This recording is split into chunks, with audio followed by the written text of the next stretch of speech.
रविंदर गुप्ता जी की तृतीय पुण्यतिथि के अवसर पर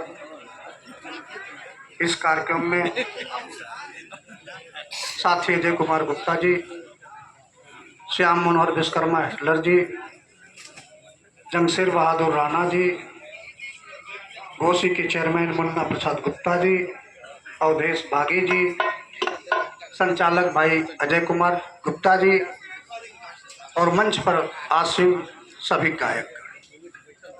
संजोग से मंच पर अजय कुमार गुप्ता बैठे हुए हैं। एक कहानी मैं आपको सुना दूं कि वो बहुत बड़ा निर्णय हुआ था। एक बार संजोग से अजय कुमार गुप्ता जी जेल में बंद थे। बहुत लंबे समय के बाद हाई कोर्ट से इनको जमानत मिली थी। जमानतदार की जरूरत थी और रविंदर गुप्ता नगरी पार के पुनः पुरमोती के रामदास गुप्ता थे जो उनके साथ रहते थे।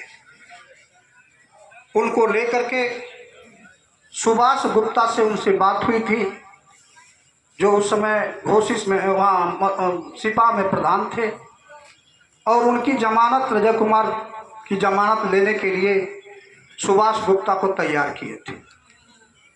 सुभाष गुप्ता कहे कि सुबह आ जाइए, हम आपको कागज दे देंगे और ले जा करके उस कागज को आप ले जा करके कोर्ट में लगा करके अजय कुमार गुप्ता की जमानत करा दीजिए।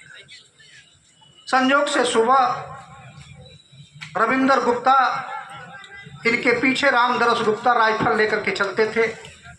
दोनों लोग सुबह पहुंच गए और जब सुबह वहां पहुंचे तो सुभाष गुप्ता ने कहा कि एक काम करिए, चाय पी लीजिए और आप लोग फ्रेश हो लीजिए। यह अजय रामदास गुप्ता राइफल लेकर के बैठे और अजय रविंदर गुप्ता चले गए थे बाथरूम में। और तब तक उसी समय एक बहुत बड़ी घटना घट गई। घटना पूरी प्री प्लानिंग थी। यहाँ तमाम सारे लोग बैठे हुए हैं। इस बात की जानकारी हम समझते हैं कि लगभग एकाध किसी व्यक्ति को होगी, लेकिन नहीं होगी।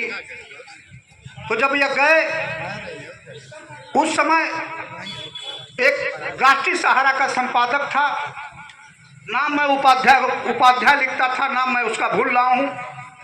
उसने प्लान बना लिया था कि सुभाष गुप्ता की मकान को कब्जा करना है और उस मकान को कब्जा कैसे करना है उसकी प्लान थी कि मैं सुबह जाऊंगा और जाने के बाद सुभाष गुप्ता से कहूंगा कि भाई सुभाष गुप्ता जी, आज मैं आपके यहाँ चाय पीने आया हूँ, चाय पीने के बहाने मैं जाऊंगा।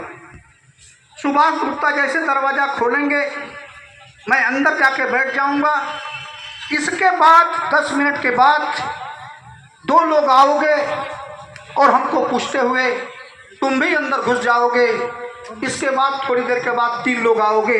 वह पूरी प्लान बना ली गई थी कि सुभाष गुप्ता और उनकी पत्नी को वहां से भगा करके उस मकान को कब्जा करना है। लेकिन अंदर तो वह चला गया। सुभाष अपनी पत्नी से कहे चाय बनाओ, और तब तक 2 लोग आ गए। अभी 2 लोग बैठ करके बात कर रहे हैं, तब तक 3 और आ गए। और उन सबों ने जैसे ही 5-7 लोगों की संख्या पड़ी, उन सबों ने अपना काम शुरू कर दिया। सुभाष गुप्ता को पकड़ लिया और पकड़ करके धक्का देना शुरू कर दिया। क्योंकि रामदास राइफल लेकर के बैठे थे, उधर ध्यान उन सबों का नहीं था। रविंदर गुप्ता उस समय बाथरूम में थे और इतने में उन सबों ने देखा कि ये तो राइफल लेके बैठे हैं, हम लोग मार दिए जाएंगे, हम लोग अपना मंसूबा पूरा नहीं कर पाएंगे। इतने में उन सबों ने उस सुभाष गुप्ता को 2 लोग पकड़े थे, उनकी पत्नी को घेरे थे, और तब तक जो है आकर के 3 लोग राइफल छीनने लगे रामदास गुप्ता से। और रविंदर गुप्ता बाथरूम से जल्दी जल्दी कपड़ा पहन करके बाहर, हाथापाई शुरू हो गई। शराब, उस समय उसकी बोतल तेजाब की बोतल आ गई और तेजाब की बोतल से रामदास गुप्ता पूरी तरह से झुलस गया। रविंदर गुप्ता के ऊपर भी तेजाब गिर गई थी और दोनों के झटका में उधर से भी 2-3 लोग तेजाब से कम घायल थे। इधर सुभाष गुप्ता, रविंदर गुप्ता और सबसे अधिक जो घायल था वह रामदरस गुप्ता घायल था। और इसके बाद घोसी में हम थे और तब तक लालचंद यादव के पास ठीक 11 बजे फोन आया और फोन न करने वाले ने कहा कि रविंदर गुप्ता के साथ ऐसी घटना हो गई है, अगर आप लोग नहीं पहुंचोगे तो हो सकता है कि वह जिंदा भी न बचे। इस तरह की साजिश रच दी गई है। और उस समय पूरा का पूरा जिला भर के पूरे प्रदेश देश से सारे संवाददाता का फोन आ रहा था कि संपादक के ऊपर हमला हुआ है और एसपी और डीएम के ऊपर लखनऊ से दिल्ली से सारे फोन लगा रहे थे। सारे जो राजनीतिक दल थे वो जो राष्ट्रीय सहारा का संपादक था उसके साथ खड़े थे। और इसके बाद जैसे मैं सुना, मैं भाग करके हम और लालचंद जी की बुलेट गाड़ी थी जो अस्पताल पे पहुंचे।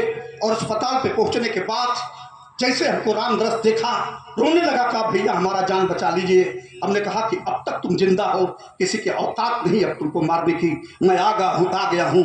और हमने सीएमएस को फोन लगाया और सीएमएस को फोन करके कहा कि सीएमएस, जो घायल है उसको बाहर अभी बेड नहीं मिला, उसका इलाज नहीं हो रहा है, उसके मरने का इंतजार हो रहा है। और जो घायल नहीं है पत्रकार, वह उसको ले आकर के तुम भर्ती करके उसका इलाज कर रहे हो कि उसको जेल ना जाना पड़े, उसको यही अस्पताल में भर्ती करके यही से उसकी जमानत हो जाए, यह ठीक नहीं पड़ेगा।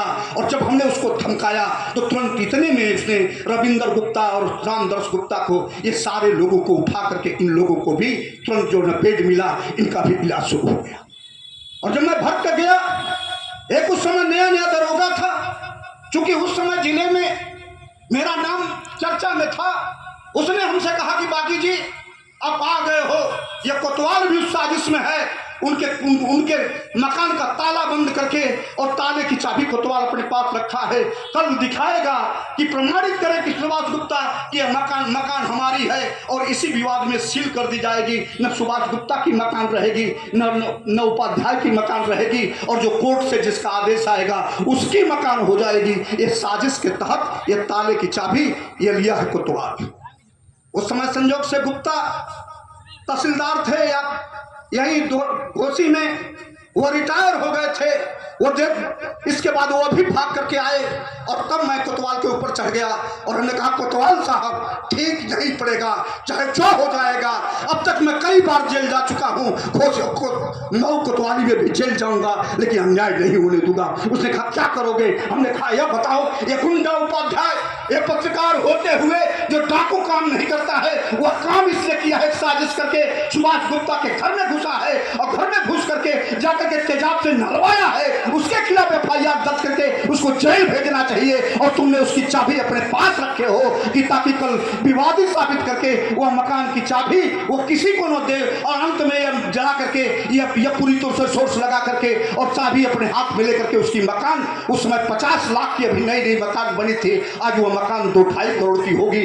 और इतनी बड़ी लड़ाई लड़ करके तो उसने कहा क्या करोगे, इसमें कोई रहने वाला नहीं है, बड़ा बवाल हो जाएगा। हमने उसी समय तहसीलदार से कहा तुम्हारी पत्नी कहाँ है? तुम अपनी पत्नी और अपनी लड़की से कहो कि आकर के मैं चाबी दिलवा रहा हूं और चल करके उसमें रहें, और चल करके जब उसमें रहेंगी तो ये मकान तो साबित होगी कि मकान सुभाष गुप्ता की है।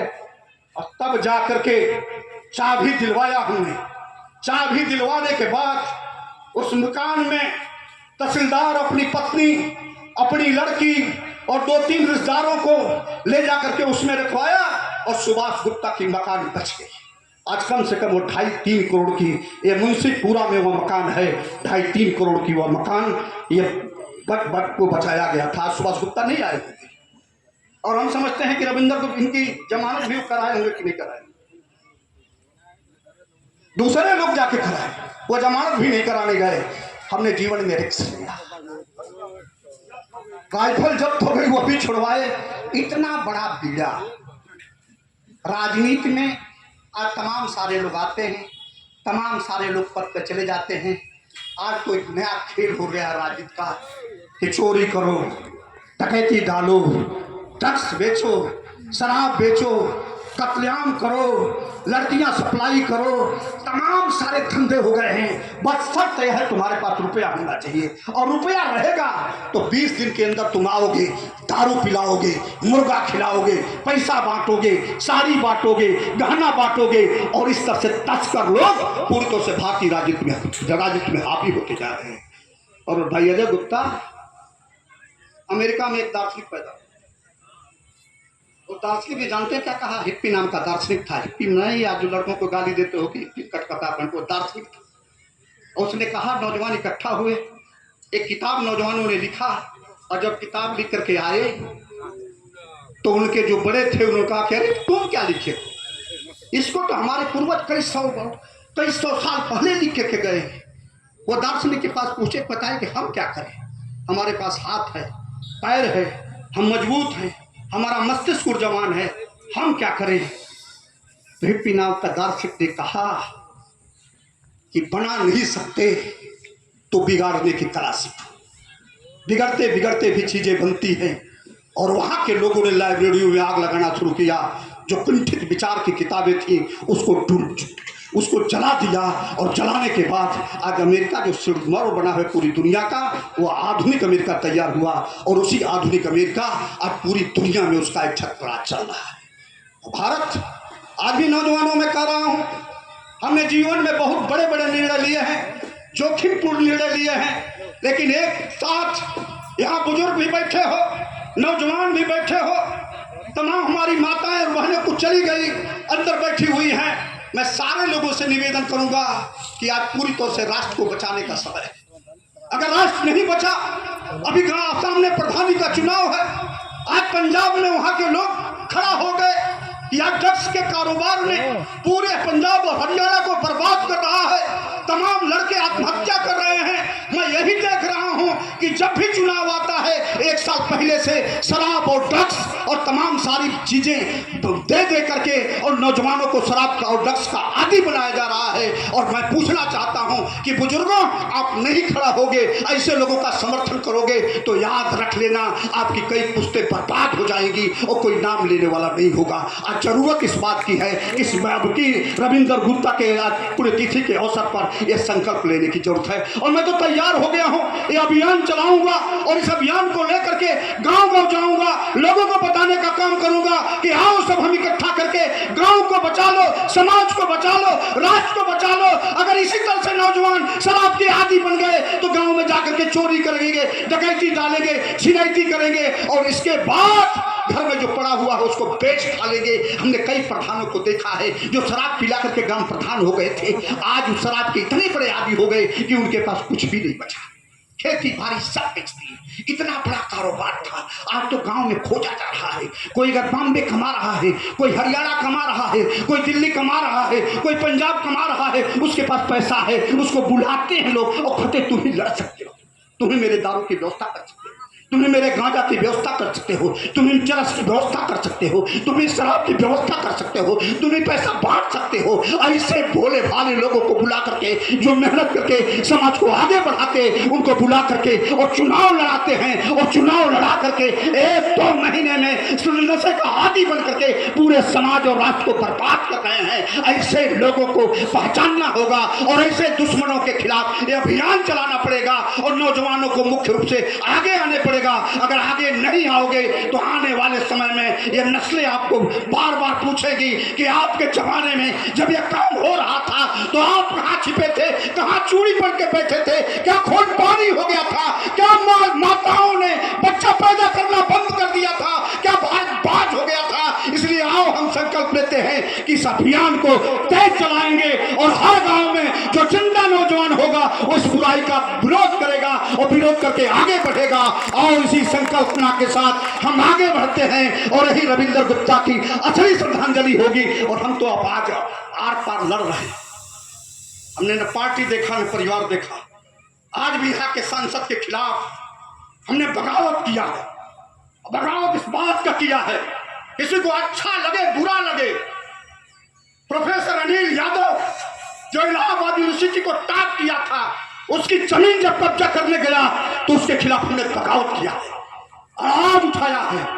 और आज देख लेना कि ताकतवर लोगों के साथ कैसे लोग नहीं खड़ा होते हैं। अजय गुप्ता जी हैं, उसमें व्यापार मंडल बहुत मजबूत था और लालचंद जी व्यापार मंडल के अध्यक्ष के पास हम लोग गए थे। यार व्यापारी का सवाल है, उसने कहा पत्रकारों से मैं मोर्चा नहीं लूंगा।